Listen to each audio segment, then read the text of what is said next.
Welcome to the ranch. Today we're going to be unboxing and looking at an additional heat source that you could use not only in your house but also in your greenhouse or maybe with some animals. You need to be careful with this, and I want to put this caution out there that you need to do your own research. Make sure that you do what you are comfortable doing. Some people are not comfortable with this, and if you aren't, then don't do it. Let me show you what I have here. So what we purchased online through Amazon was I'll show you. I'm not going to actually unbox it. The box is empty, but it is a Costway propane tank top heater, EP24192. And all this information will be found in the description below, so feel free to check it out. But this is an option for us to use in the event that we don't have heat in the house, which typically we do because we only burn our fireplace to keep ourselves warm. But this is basically what this unit looks like. It sits right on top of the propane tank, which is basically the same thing that you purchase for grilling. You can also get larger ones. They also have some that I believe are referred to as RV tanks, which are obviously used for RVs, but they're also much larger. So you can get them in many different sizes, and this will actually fit the top of any of those particular jugs. Now, the reason why we went with this one also is because right here, let me get this bracket off. So you didn't actually watch me unpack it from the box, but I'm basically unpacking it in front of you. This is a bracket here that you basically put on the front of this heater, and we'll look at it in just a second. But this has a safety in it. It's a tip over switch, so that in the event that this is tipped over, it will shut itself off, which is what we want. So we are going to utilize this out in the greenhouse, and again, I caution you to make sure you only do what is comfortable. We have had to use some embers and things like that to try to keep the greenhouse warm, but we've found that that is not enough heat. And so anybody out there with greenhouses can probably say, well, duh, we could have told you that. But this was a learning curve for us, and this was our option. This is what we decided to go with. We need to keep everything inside the greenhouse warm. So some of the trees that are saplings and or grown a little bit, a couple feet, that we're trying to keep in there for a little bit longer to get some more grow time before we pull them out and put them out in the actual environment that they're going to be in. Seedlings, what have you, whatever you have in there, anything that you're overwintering, any kind of plants like that, this is what we're trying to keep that warm with. So this is going to be a test for us. So I am doing this video, the unboxing part, now, but I'll also do the review of it later on in this video, but it'll be a time period before we go through that. And the reason why I wanted to get this done now is because we have a very cold weather coming through, and so it's a very odd time for us in Texas, where last year we had about a week time period where we were down in single digits, and we're getting ready to experience that again right now. So this will be something that will tell us whether it will be good just to run through the night, or if we need to run it throughout the day. So obviously you have to do what you're comfortable with. I know I keep saying that, but that's really what you have to do. You see it everywhere on everything that we look at where it says caution, caution, caution. And so that's what I say too, caution to you. Make sure you do what you're comfortable doing.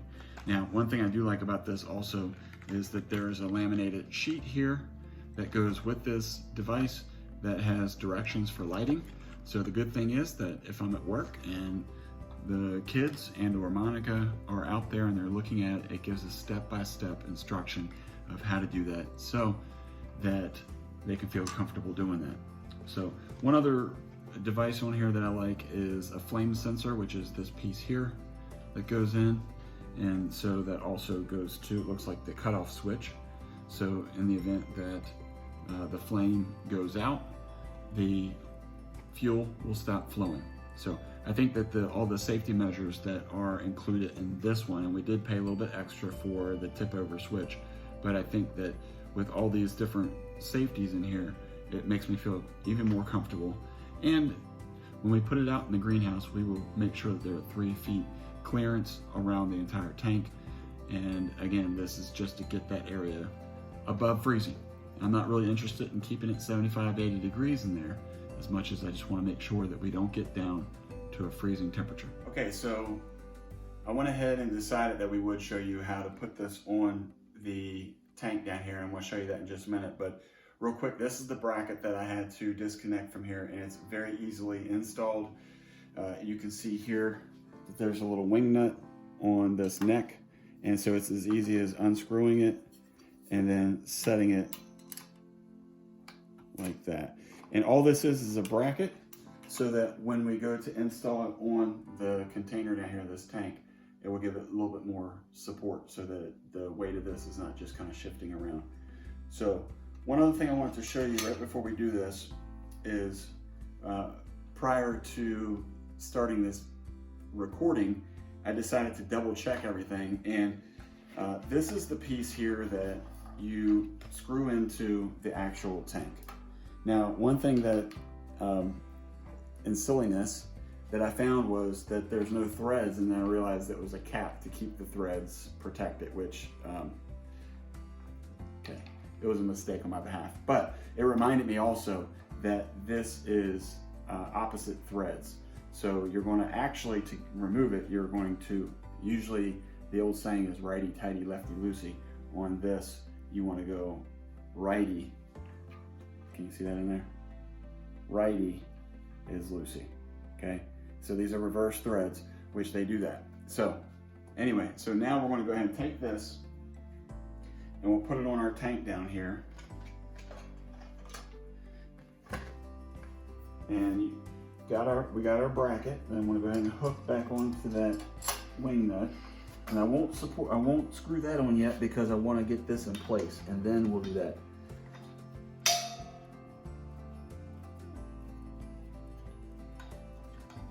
Okay, so remember, it's lefty tighty because it's opposite threads. All right, and so all you do is you want to tighten that on until it's snug. Snug is always the way you want to do gas so that you don't over tighten things. All right, so that's in there pretty good. And then we're going to kind of get this bracket in place. And so it's all the way down against that tank, giving it the support it needs. And I'm just going to tighten that wing nut. And then we're ready to fire this up.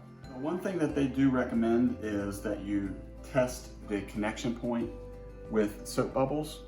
And so if you wanted to do that, you would just put soap bubbles down in here, and that would ensure that this is a good seal, because what you don't want is to have any kind of gas leaking. The other thing is that you can look for or smell for is the smell of gas. Now sometimes they say that that's hard to smell if you're a smoker.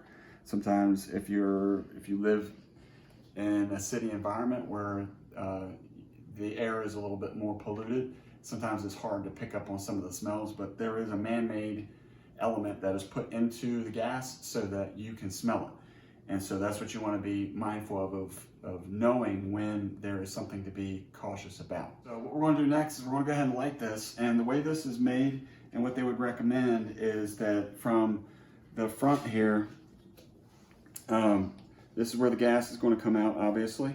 And so you're going to take this knob and you're going to put this in the high position. And then right over here is a safety. So I've already opened up the container top. So this is open, and then I put this on high. And so what you can do to test it, see if you have good gas flow, is just press this little safety in. And now we can hear that it's starting up. So what we'll do now is go ahead and light it. And we're lighting it in the house because I want to do a little test that you don't want to miss. So they have a little hole here specifically for this. Cameraman, scoot to your left some. There you go.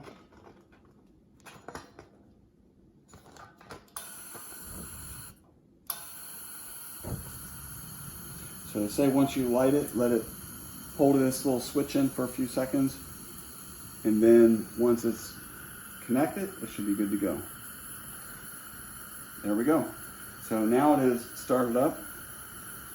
It's very warm, and this one is actually a 15,000 BTU. I can turn it down to low. And so now I can control it a little bit better.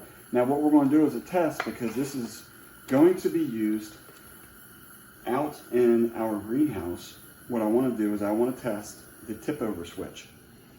And so to do that, I need to lay it over on its side. If I was outside, I would probably just kick it over just to see.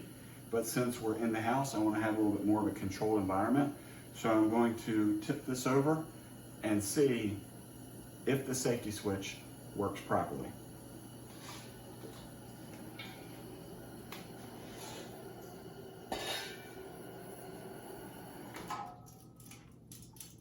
And there you go. So any kind of concern that I would have with this device working, I have just now tested it.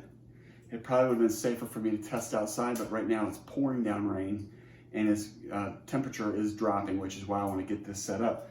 But now I feel more comfortable, and as I said from the beginning, you need to feel comfortable with whatever action you take to keep your greenhouse warm, or a supplemental heat in the house, or whatever it may be. You have to do what you're comfortable with. I am not an expert in the matter. I'm just showing you what I do. And so now I know that I can start this, and if it tips over, if the cat bumps into it, if the dog, the cow, whatever it may be, bumps into that and it tips over, I feel comfortable knowing that it's going to stop working. So that's my review thus far on this device. I will wait about a week to finalize everything, to show what it looks like in the greenhouse and how it works. But as of now, I feel really good, feel comfortable about this, and so I'm going to take it out in the greenhouse, get this thing cranked up, and keep my trees and my plants alive through the winter. Okay, so I wanted to kind of do a review after we had some use of this heater, and right now, I think it's really working well. I've been on the same container for almost 24 hours now on low, and you can see right here, it's about 34, 35 degrees, which is above freezing, and we don't need to put it real high. It'd probably be better if it was higher, but right now we're experiencing some really frigid temperatures. We're getting down into the teens in the evening, and then in the mid-20s in the afternoon. So this is a cold snap down here in Texas. I don't need to run this all the time, but to know that I can put this heater out here and let it run is really good. And I want to say thumbs up on this product. It's pretty good. Very easy to handle. As I said, I've been on the same tank. Now this is, I think, the 30-pound tank is what they call it. So it's a little bit bigger than your typical grill. But I'm going to get ready to put one in here now that's going to be even bigger, just to get me through the night, make sure that it doesn't give out midway through, and then we wind up having a freeze up after all. After all this work, I want to make sure we don't go below freezing. So, hey, who likes good, useful tools that you can find at reasonable prices? Farmers do.